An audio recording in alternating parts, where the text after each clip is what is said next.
Hi ಎಲ್ರಿಗೂ ನಮಸ್ಕಾರ. Welcome back to my YouTube channel. ಇವತ್ತು ಏನು ಮಾಡ್ತಾಯಿದ್ದೀನಿ ಅಂದರೆ ಹಾಗಲಕಾಯಿ ಪಲ್ಯ ಗೊಜ್ಜು ಅಂತಲೇ ಹೇಳ್ಬೋದು. ಇದನ್ನು ಹೇಗೆ ಮಾಡೋದು ನೋಡೋಣ ಬನ್ನಿ. ಮೊದಲಿಗೆ ಹಸಿಮೆಣ್ಸಿನ್ಕಾಯಿ ತೊಗೊಂಡಿದ್ದೀನಿ, ಸ್ವಲ್ಪ ಚಿಲ್ಲಿ, ಸ್ವಲ್ಪ ಈರುಳ್ಳಿ ಆ್ಯಂಡ್ 2 ಮೀಡಿಯಮ್ ಸೈಜ್ ಟೊಮ್ಯಾಟೋನ ಸಣ್ಣದಾಗಿ ಚಾಪ್ ಮಾಡಿ ಇಟ್ಕೊಂಡಿದ್ದೀನಿ. ಕೊತ್ತಂಬರಿ ಸೊಪ್ಪು, ಹಾಗೆ ಸ್ವಲ್ಪ ಬಿಸಿ ನೀರಿಗೆ ಹುಣಸೆಹಣ್ಣ ನೆನೆಸಿ ಇಟ್ಕೋಬೇಕು. ಅದು ಚೆನ್ನಾಗಿ ಹುಳಿ ಬಿಡಬೇಕು. ಇದಿಷ್ಟು ಹುಳಿ ಎಲ್ಲ ರೆಡಿ ಆದಮೇಲೆ ಇಲ್ಲಿ ನೋಡ್ತಾ ಇದ್ದೀರಾ, ನಾನು ಹಾಗಲಕಾಯಿನ ಈ ಥರ ಮಧ್ಯ ಏನು ಪೋರ್ಷನ್ ಇರುತ್ತೆ ಸೀಡ್ಸ್ ಅದಷ್ಟನ್ನು ತೆಗೆದಿಟ್ಕೊಂಡು ಸಣ್ಣದಾಗಿ ಚಾಪ್ ಮಾಡಿ ವಾಶ್ ಮಾಡಿ ನೀಟಾಗಿ ಎತ್ತಿಟ್ಕೊಂಡಿದ್ದೀನಿ. ಸೊ ನೆಕ್ಸ್ಟು ಒಂದು ಪ್ಯಾನ್ಗೆ ಸ್ವಲ್ಪ ಎಣ್ಣೆ ಹಾಕ್ಕೊಂಡಿದ್ದೀನಿ. ಎಣ್ಣೆ ಹಾಕಾದ್ಮೇಲೆ ಅದಕ್ಕೆ ಸಾಸಿವೆ, ಜೀರಿಗೆ, ಸ್ವಲ್ಪ ಹಿಂಗು ಮತ್ತು ಅರಿಶಿನ ಪುಡಿ ಇದಿಷ್ಟನ್ನು ಹಾಕಿ ಸ್ವಲ್ಪ ಸಾಸಿವೆ ಎಲ್ಲ ಚೆನ್ನಾಗಿ ಫ್ರೈ ಆಗಬೇಕು. ಅದಷ್ಟು ಫ್ರೈ ಆದಮೇಲೆ ಒಂದೊಂದಾಗಿ ಇಂಗ್ರೀಡಿಯೆಂಟ್ಸ್ ಹಾಕ್ಕೊಳ್ಳೋಣ. ಮೊದಲಿಗೆ ಕರಿಬೇವು ಸೊಪ್ಪು, ನೆಕ್ಸ್ಟು ಹಸಿಮೆಣ್ಸಿನ್ಕಾಯಿ, ಇದೆರಡು ಚೆನ್ನಾಗಿ ಫ್ರೈ ಆಗಬೇಕು. ಹಸಿಮೆಣ್ಸಿನ್ಕಾಯಿ ಅದಷ್ಟು ಫ್ರೈ ಆದಮೇಲೆ ಈರುಳ್ಳಿ ಏನು ಕಟ್ ಮಾಡಿ ಇಟ್ಕೊಂಡಿದ್ದೀವಿ ಈರುಳ್ಳಿ ಹಾಕಿ ಅದು ಅಷ್ಟು ಟ್ರಾನ್ಸ್ಪರೆಂಟ್ ಆಗೋವರೆಗೂ ಚೆನ್ನಾಗಿ ಫ್ರೈ ಮಾಡ್ಕೋಬೇಕು. ಸ್ವಲ್ಪ ಸಾಲ್ಟ್ ಆ್ಯಡ್ ಮಾಡಿ ಫ್ರೈ ಮಾಡ್ಕೊಳ್ಳಿ. ನೆಕ್ಸ್ಟ್ ಅದಕ್ಕೆ ನಾವೇನು ಸಣ್ಣದಾಗಿ ಚಾಪ್ ಮಾಡಿ ಇಟ್ಕೊಂಡಿದ್ದೀವಿ ಹಾಗಲಕಾಯಿ ಹಾಕಿ ಚೆನ್ನಾಗಿ ಫ್ರೈ ಮಾಡಬೇಕು ಆಯಿಲಲ್ಲಿ. ಯಾಕಂದರೆ ಹಾಗಲಕಾಯಲ್ಲಿರೋ ಕಹಿ ಸ್ವಲ್ಪ ಹೋಗುತ್ತೆ. ಆಲ್ಮೋಸ್ಟ್ ಕಹಿ ಇರಲಿಲ್ಲ. ಸೊ ಟೇಸ್ಟ್ ವೈಸ್ ತುಂಬಾ ಚೆನ್ನಾಗಿತ್ತು. ಸೊ ಟ್ರೈ ಮಾಡಿ ನಂಗೆ ಹೇಳಿ. ಇದಿಷ್ಟು ಚೆನ್ನಾಗಿ ಫ್ರೈ ಆದಮೇಲೆ ಇದಕ್ಕೆ ನೆಕ್ಸ್ಟು ಟೊಮ್ಯಾಟೊ ಹಾಕ್ಕೋಬೇಕು. ಟೊಮ್ಯಾಟೊನೂ ಅಷ್ಟೇ ಚೆನ್ನಾಗಿ ಸಾಫ್ಟಾಗಿ ಬೇಯೋವರೆಗೂ ಚೆನ್ನಾಗಿ ಬೇಯಿಸಬೇಕು. ಸ್ವಲ್ಪ ನೀರು ಆ್ಯಡ್ ಮಾಡಿ ಬೇಯಿಸೋಣ.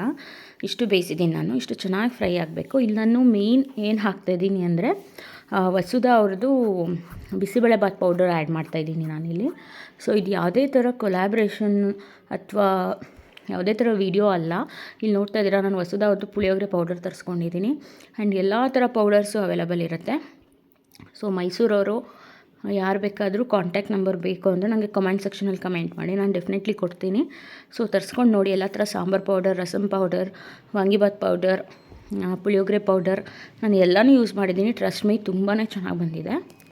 ಇಲ್ಲಿ ನಾನು ಮೇಯ್ನ್ ಹಾಗಲಕಾಯಿ ಗೊಜ್ಜಿಗೆ ಇದು ಬಿಸಿಬೇಳೆಬಾತ್ ಪೌಡರ್ ಯೂಸ್ ಮಾಡ್ತಾಯಿದ್ದೀನಿ. ನಾನು ತೋರಿಸ್ತೀನಿ ನಿಮಗೆ. ನಾನು ಆಲ್ರೆಡಿ ಯೂಸ್ ಮಾಡಿ ಬಿಸಿಬೇಳೆಬಾತ್ ಪೌಡರ್ ಸ್ವಲ್ಪ ಎತ್ತಿಟ್ಟಿದ್ದೀನಿ. ನಾನು ಸ್ವಲ್ಪ ಮಿಕ್ತು ಅಂದ್ಬಿಟ್ಟು ಎತ್ತಿಟ್ಟಿದ್ದೀನಿ. ಸೊ ಅದನ್ನು ನಾನು ಯೂಸ್ ಮಾಡ್ತಾಯಿದ್ದೀನಿ. ಇಲ್ಲಿ ಟೊಮೆಟೊ ಇಷ್ಟು ಸ್ಮ್ಯಾಶ್ ಆದಿ ಚೆನ್ನಾಗಿ ಬೆಂದ ಮೇಲೆ ಟೊಮೆಟೊನ ಸ್ವಲ್ಪ ಹುಣಸೆಹಣ್ಣು ರಸ ಮತ್ತು ಸ್ವಲ್ಪ ಬೆಲ್ಲ ಆ್ಯಡ್ ಮಾಡಬೇಕು. ಕಹಿ ಇರೋದ್ರಿಂದ ಸ್ವಲ್ಪ ಬೆಲ್ಲ ಆ್ಯಡ್ ಮಾಡಿದ್ರೆ ಮ್ಯಾನೇಜ್ ಆಗುತ್ತೆ.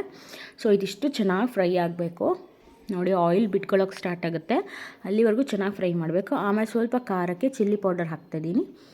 ಮನೇಲಿ ಏನಿರುತ್ತೆ ಚಿಲ್ಲಿ ಪೌಡರ್ ಅದೇನೆ. ಇದು ನೋಡ್ತಾ ಇದ್ದೀರಾ, ಬಿಸಿಬೇಳೆಬಾತ್ ಪೌಡರ್ ಆ್ಯಡ್ ಮಾಡ್ತಾ ಇರೋದು ನಾನಿಲ್ಲಿ. ಒಂದು ಸ್ಪೂನ್ 1.5 ಸ್ಪೂನ್ ಆ್ಯಡ್ ಮಾಡ್ತಾಯಿದ್ದೀನಿ ನಾನು. ಅದಷ್ಟನ್ನು ಚೆನ್ನಾಗಿ ಒಂದು ಸ್ವಲ್ಪನೂ ನೀರು ಹಾಕ್ತೀರಾ. ಈಗ ನೀಟಾಗಿ ಫ್ರೈ ಮಾಡಬೇಕು, ಎಣ್ಣೆ ಬಿಟ್ಕೊಳ್ಳೋ ಥರ. ಇದು ನೋಡಿ, ನಾನು ಆಲ್ರೆಡಿ ಯೂಸ್ ಮಾಡಿದ್ದೀನಿ. ಬಿಸಿಬೇಳೆಬಾತ್ ಮಾಡಿ ಮಿಕ್ಕಿರೋದನ್ನ ನಾನು ಎತ್ತಿಟ್ಟಿದ್ದೀನಿ. ವಸುಧಾ ಅವ್ರದ್ದೇನೆ ಅದು ಆರ್ಗ್ಯಾನಿಕ್ಕಾಗಿ ಹೋಮ್ ಮೇಡ್ ಪೌಡರ್ಸ್ ಅವರು ಪ್ರಿಪೇರ್ ಮಾಡೋದು. ಸೊ ಯಾರೇ ಬೇಕಂದರೂ ತರಿಸ್ಕೊಳ್ಳಿ. ಟೇಸ್ಟ್ ವೈಸ್ ಮಾತ್ರ 100% ಚೆನ್ನಾಗಿ ಬರುತ್ತೆ. ಸೊ ಲಾಸ್ಟ್ಲಿ ಕೊತ್ತಂಬರಿ ಸೊಪ್ಪನ್ನ ಹಾಕಿದ್ರೆ ಹಾಗಲಕಾಯಿ ಗೊಜ್ಜು ಅವ್ರ ಪಲ್ಯ ರೆಡಿ ಆಗುತ್ತೆ. ಸೊ ನೆಕ್ಸ್ಟ್ ವೀಡಿಯೋದೊಂದಿಗೆ ಸಿಗ್ತೀನಿ. ಅಲ್ಲಿವರೆಗೂ ಟೇಕ್ ಕೇರ್. Thank you.